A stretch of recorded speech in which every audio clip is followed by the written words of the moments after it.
Meantime, here's more of our headlines. The Bureau of Fisheries and Aquatic Resources, or BFOA, reports that 4 towns around Taal Lake remain to have low levels of dissolved oxygen. This made the areas unsafe for milkfish farming. BFOA Director Assis Perez says that the level of dissolved oxygen, or DON, San Nicolas area was 1 part per million, and the DO level in Laurel was 2.7. The ideal DO for bangus farming is 6 parts per million. Assis says that milkfish farmers in the 4 areas should move their fish cages to areas with sufficient DO readings. This job. Various names were being floated as possible replacement for Diokno former Army officer Danny Lim and retired police chiefs Avelino Razon and Jesus Versosa.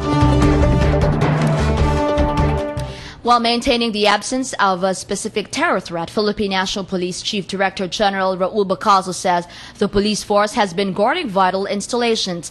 Aside from terror attacks, Bacazo said the police force is also observing measures to prevent other forms of criminality, particularly street crimes. The PNP chief reiterated that intelligence unit has not been monitoring specific terror threat.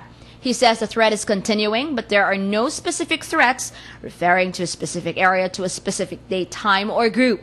Bacazo says he has directed the field commanders in all stations to be vigilant, particularly on intelligence and target hardening posture.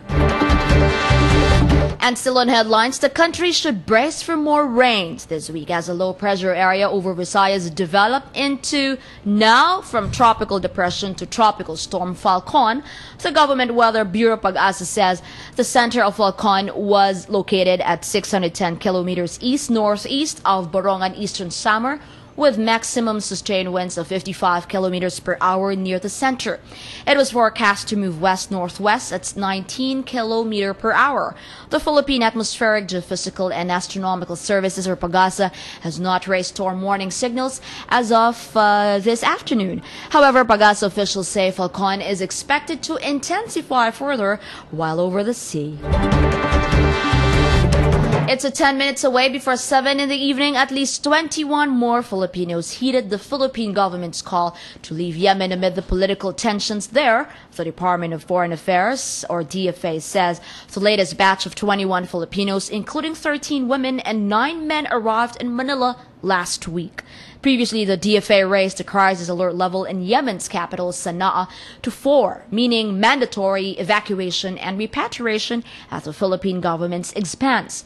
The DFA says at least 178 Filipinos have availed of the voluntary repatriation program since it restarted on May 30. There are more than 1,000 Filipinos in Yemen registered in the embassy.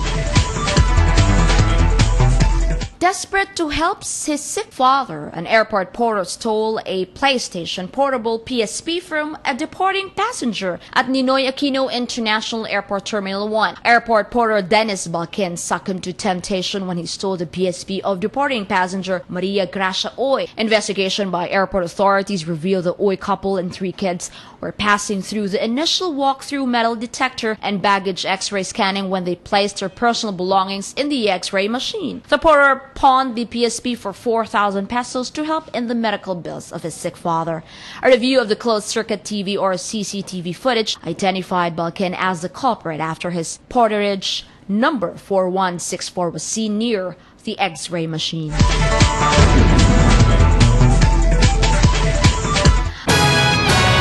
Here's your latest headline news update on DZRJ810am, the voice of the Philippines. The Light Rail Transit Authority is temporarily suspending train service from Abad Santos to Roosevelt stations and back due to problems in its overhead wiring system. In a statement, the LRTA said this was caused by operational problems in the Baclaran to Blumentritt stations. Service will be back until further notice.